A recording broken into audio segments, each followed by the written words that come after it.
We are, but those remarks should be fairly brief. Oh. And they're starting, I think, like in a second. Oh.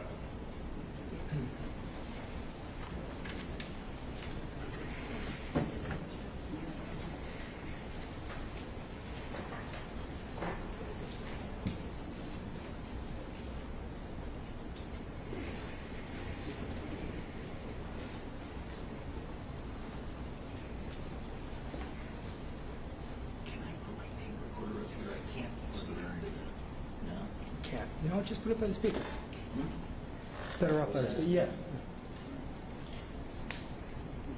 Thank you. Sure.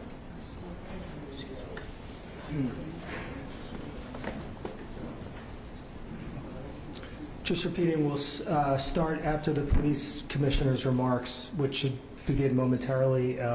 This should be pretty brief, so we'll be underway hopefully in 15, 20 minutes. Thanks.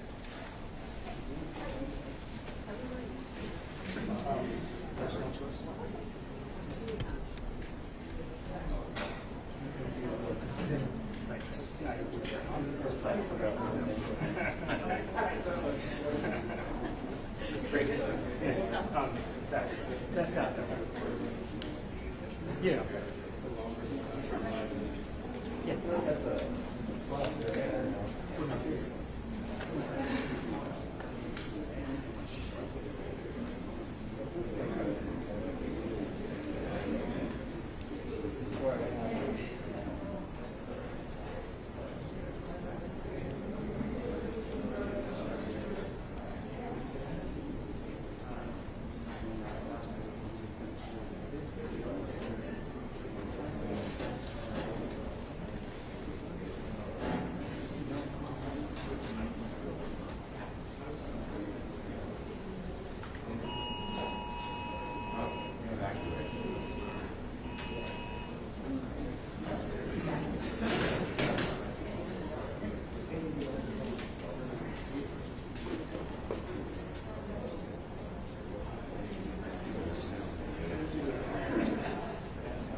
Hey, if anybody needs more sound, by the way, Anna Maria Archila is outside, hanging out.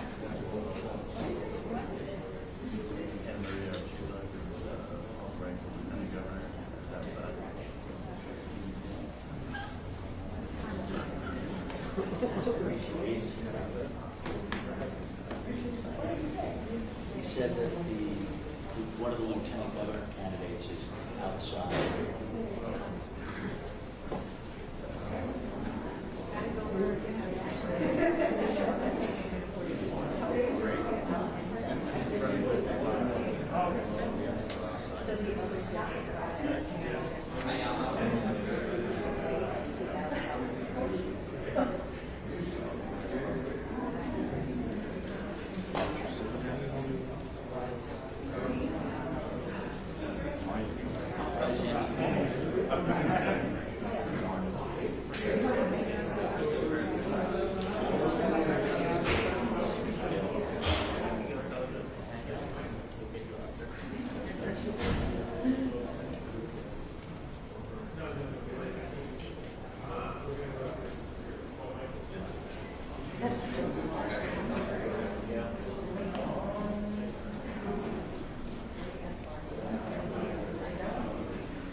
Can you hear it? Yeah, I haven't. I'm down with the door, so. Oh, okay.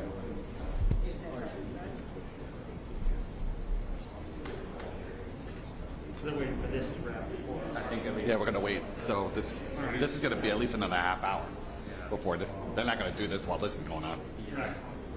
I think just they said the police Who started?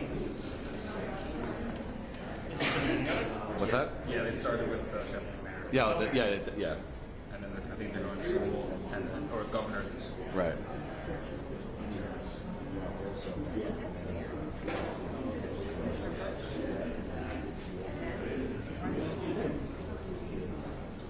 You want me to take it off the? No, I think I'm ahead actually. I'm dialed into our. Oh, you're ahead. Yeah, I'm Okay. dialed into our control. Yeah, I'm on right now.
Yeah. Yes. Yeah. He was just shooting in darkness, just randomly. Yeah.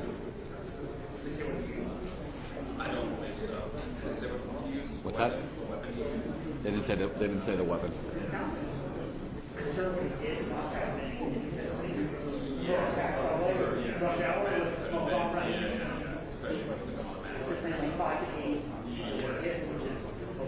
Like I said, this guy's not in New York City. He's gone already.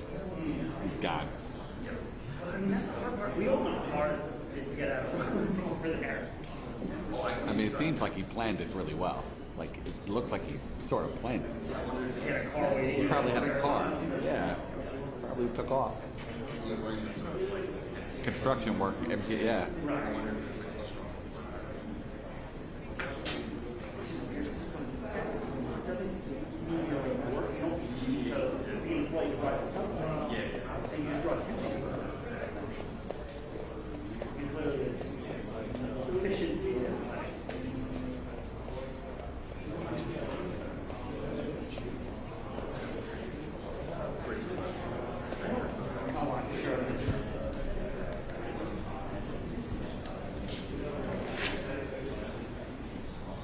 I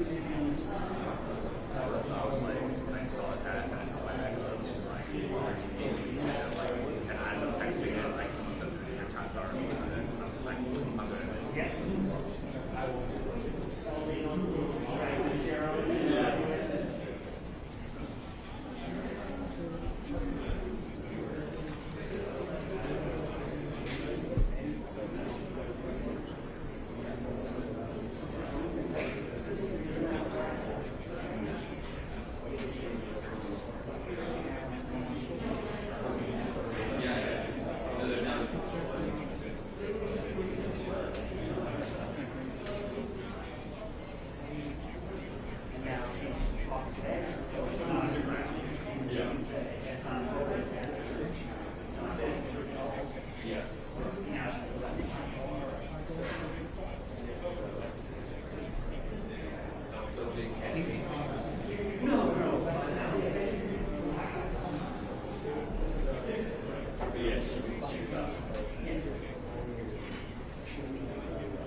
For those tuning in on the live stream, we've been delayed a few minutes for the police commissioner's press conference. We'll begin this in about 10 minutes. Thank you.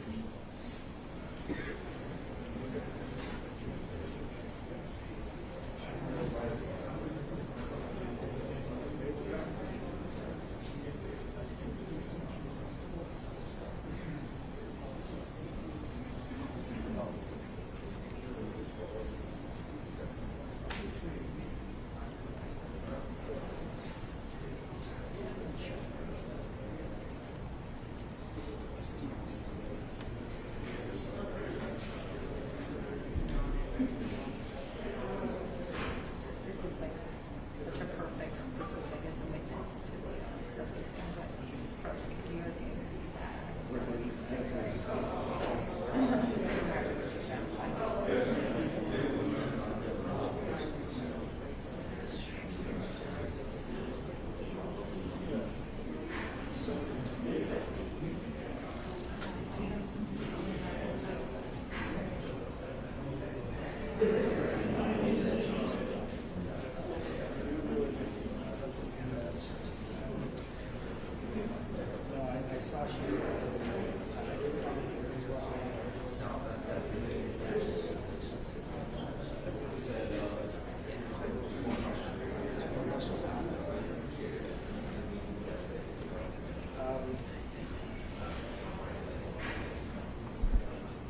It's 10:21. Let's say we'll start at about 12:30, give or take 10 minutes. Thank you.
And all this is going in, so they'll get it full time. And we still got half hour on this. Hopefully they'll know something by the time I pass up. Cool, cool. Do you want to do this? Okay, sounds good. Of course. It's just how we do it.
We'll start in about a minute. I'll give present information after we conclude. Thanks.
All right, thank you, everybody, for your patience. We've been closely monitoring the unfolding situation in Brooklyn and are deeply concerned about the innocent victims, as well as the scourge of gun violence in the city. So that was the reason for the delay, and thank you again for your patience. So good afternoon. My name is Damian Williams, and I'm the U.S. Attorney for the Southern District of New York. Today, we announced that Brian Benjam, the Lieutenant Governor of the state of New York, has been indicted for bribery and related offenses. Mr. Benjamin surrendered to law enforcement this morning and will be presented this afternoon before Magistrate Judge Wang. This is a simple story of corruption. We allege that Benjamin struck a corrupt bargain with a real estate developer, referred to in the indictment as CC1. Benjamin allegedly directed a $50,000 state grant to a nonprofit organization controlled by CC1. And in exchange, Benjamin received tens of thousands of dollars of campaign contributions from CC1. Those contributions were directed both to Benjamin's State Senate Campaign Committee and to Benjamin's New York City Comptroller campaign. Taxpayer money for campaign contributions. Quid pro quo. This for that. That's bribery, plain and simple. But that's not all. We also allege that Benjamin repeatedly lied to cover up the bribery scheme, including by falsifying campaign forms and misleading city regulators. And we allege that Benjamin repeatedly lied on the vetting forms that he filled out before he was appointed lieutenant governor. That's a cover-up. Now, public corruption erodes people's confidence and faith in government. But the Southern District of New York will never give up on trying to root it out. Because our obligation, our only obligation, is to uphold the rule of law. Now, the charges that I'm announcing today reflect the hard work not only of the women and men in my office, but also the hard work of our partners in law enforcement at the FBI and the New York City Department of Investigation. And to my left is Michael Driscoll, the Assistant Director in charge of the FBI's New York Field Office, and Jocelyn Strauber, the Commissioner of the New York City Department of Investigation. And I want to thank them and their teams for their dedication and professionalism in seeing this investigation through. I also want to acknowledge and thank the career prosecutors in my office who are handling this matter: David Abramowitz, Tara Lamort, Allison Moe, Jared Schaefer, and their supervisors, Rebecca Donaleski and Tom McKay, the chiefs of the Public Corruption Unit. I now want to invite up our good friend from the FBI, Michael Driscoll. Thank you, Damian. And I want to thank everyone for being here today. I did want to start by just making some brief comments about the events in Brooklyn this morning. The FBI's and NYPD's Joint Terrorism Task Force is made up of over 50 agencies, and we are fully engaged on this investigation. It's still very much in its early stages, but our focus right now and our thoughts and prayers are with the victims. We're following every viable lead, and we will continue to do so with the NYPD and our other city partners. I expect evidence collection for this event will take some time, but we're grateful for the residents and the witnesses who've already stepped forward to help, and I look forward to more assistance as we proceed. If you do have information to provide relevant to the attack, please reach out to the NYPD tip line at 1-800-577-TIPS. And it's vitally important at this time that we don't inadvertently disclose information that could inform the subjects, so I will defer any specific questions regarding the events to the press conference that the Commissioner held just a few minutes ago. And I don't expect to be able to answer any real specific questions about the events at this time. Regarding today's indictment, in early 2019, Brian Benjam began planning his campaign for New York City Comptroller, while also running for re-election for New York State Senate. In order to procure funding for this campaign, as alleged, Benjamin asked an individual, identified as CC1, as Damien noted, to procure several small donor donations. In exchange for these donations, Benjamin used his official position as New York State Senator to allocate discretionary funding to an organization controlled by CC1. Again, that is your quid pro quo. Throughout the course of this scheme, Benjamin remained aware of at least some of the fundraising efforts, and accepting numerous small donations on its own is not illegal, but it is, however, illegal to exploit one's official authority by allocating state funds as part of a bribe to procure these donations, and to engage in activity to then cover up that bribe. As alleged, Benjamin's conduct directly circumvents those procedures put in place to keep our system fair. And for those reasons, he's facing federal charges today. This remains very much an ongoing investigation. And I do want to thank the support from the U.S. Attorney's Office, specifically Damien Williams and his team, the Chief of the Public Corruption Unit, Rebecca Donalowski, and Tom McKay, Assistants United States Attorneys David Abramowitz, Tara Lamort, Allison Moe, and Jared Schaefer. The Department of Investigations Commissioner, Jocelyn, thank you for being here today, and thank you for your support throughout this investigation. And I do want to highlight the work of FBI's Public Corruption Task Force. Their focus, their efforts, their concentration is ensuring that systems like this remain safe. And this is the perfect example of their work. So I'm very proud of the work they've done and very grateful that they continue to do it. Thank you all for being here today.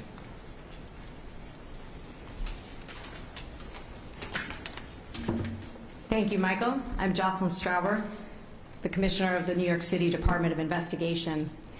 DOI worked alongside the dedicated prosecutors of the United States Attorney's Office for the Southern District of New York and the investigators of the Federal Bureau of Investigation on this significant investigation.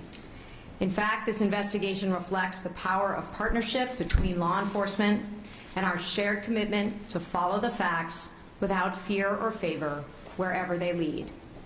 As today's allegations underscore, public funds that support grants cannot be used as currency to boost a candidate's fundraising, and candidates must provide accurate information regarding their contributions and how they are made. Honesty on these issues is not negotiable. The charges also illustrate the importance of compliance with city campaign fundraising rules and candor with the New York City Campaign Finance Board, which enforces those rules. That board is vital to maintaining integrity and transparency in campaign fundraising. The lies and deception alleged here frustrate its work and deprive New Yorkers of accurate information with respect to political contributions. I thank U.S. Attorney Damien Williams, FBI Assistant Director in charge of the New York office Michael Driscoll, and their outstanding teams for partnering with us on this matter. And at DOI, I want to thank Senior Investigative Auditor Jeffrey Freeman and Senior Inspector General Andrew Sine for their work on this investigation. Thank you. Happy to take some questions. Was it just this one grant, or Nick is going to call on people. was it just this one grant? Because my understanding is that this had been allocated previously by the state senate to the same organization in years past. So Does that have any bearing on the case? the indictment specifies one grant. I'm not going to be able to get into any details beyond what's in the indictment, but our investigation is, of course, continuing. Next question. Willie, the forfeiture in the indictment, would that cover funds, the matching funds as well, or just the money that was just the donations themselves? So I don't want to get into the nature of the forfeiture that we will be seeking. I think it's best left for our future legal filings. But I think it is also fair to say that the indictment specifies that there is a $50,000 state grant that was not distributed ultimately. But beyond that, I'm not going to get into the details. Next question. Corey Ramey, Washington. Sorry. Sure. I was wondering if you could talk a little bit about how you first came to be suspicious of this fundraiser. There was some public reporting. Did you thought the donors was that it? Was it another tip? How did you first come to become suspicious? Well, I can't speak to how and when we started our investigation, but I can say you reference a public reporting. I know the city had an article on January 4th of 2021. That was not the basis of our opening the investigation, but of course that article is noted in the indictment. Next question. Was anybody else involved from the Harlem office? You know, Roger State Senator? I'm sorry, can you repeat the question? Anybody else from the Harlem office involved with Roger State Senator that you know of? So I'm not going to be able to speak to other people who may or may not be involved in the scheme. The indictment does speak about the lieutenant governor, of course, and CC1, but beyond that, I can't get into details of who else was involved in the scheme. Next question. All right, Greg Smith from the city. So your investigation was ongoing when the city reported on some of these dubious donations. But my read of the indictment is that Benjamin continued to interact with that developer and solicit more donations from him after the public report. What do you want to say about the brazenness, the chutzpah, whatever? Well, I think it is our I don't want to characterize the indictment. I think it is a serious offense, of course, that we've laid out. Any public corruption offense that we bring is a serious offense. I'm not the first U.S. attorney to announce public corruption offenses from this podium, and I'm certainly not going to be the last. But you read the indictment correctly. The city article came out on January 4th, and there are facts that continue to be laid out after that date. Next question. Last question. There was a vetting process that was in place for Governor Hochul's team to determine, whether Brian Benjam is fit to be lieutenant governor. Did her campaign or her office in any way contact you or any of the other investigating offices about this ongoing investigation, given the timeline? I can't speak to contact that we have or have not had with the governor's office. What I can speak to is what the indictment does set forth, which is evidence of repeated or allegations of repeated lies that the lieutenant governor told in connection with his seeking the office of lieutenant governor at the time. Sir. Okay. Sir. Can you speak to any involvement that Senate Majority Leader Andrew Stewart Cousins has had in this scheme? Are you investigating her and is she being interviewed? So many questions in there. I can say that this indictment is about one person, Brian Benjamin, and the actions that we allege that he took that amount to bribery and other offenses. I'm not going to get into anyone else who is identified in the indictment or not identified by name. What, if anything, do you say about Mr. Benjamin's fitness to remain in office or potentially run for re-election alongside Governor Kathy Hochul? Just last week she said that he has your full confidence. I think you'd have to direct those questions to the governor. I heard earlier today that she intends to address the allegations, and so I would talk to her about that. Our indictment levels serious charges against him, but any decision about whether he remains a candidate or not is up to him and other people. That's not for us to say. Two more questions. In the back. Sir, my read of the indictment is that $50,000 state grant never actually got delivered. Is that going to be an issue in the case here, that there's no quo or whatever, that the money had never even got delivered? Will it be an issue? No, it is not a legal impediment to this indictment. As we allege, the lieutenant governor, when he was a state senator, took official action in his capacity as a state senator. As a matter of law, we don't believe anything more is required. talk about the fact, this isn't the first case, and look at the last case. I know you want this to the indictment, but what's your feeling about the fact that we've had this string of corruption, and what does it say about the state government that we have? Well, look, I think it is fair to say, as I said before, I'm not the first U.S. attorney for the Southern District to announce charges from the podium, and I won't be the last. But public corruption remains a problem in New York. It is a bipartisan problem. It's an ongoing problem. And so long as it remains a problem, the career folks here in this office will stick to it, and our law enforcement partners will stick to it. That's all I can say about it. Thanks, everybody. Thank you.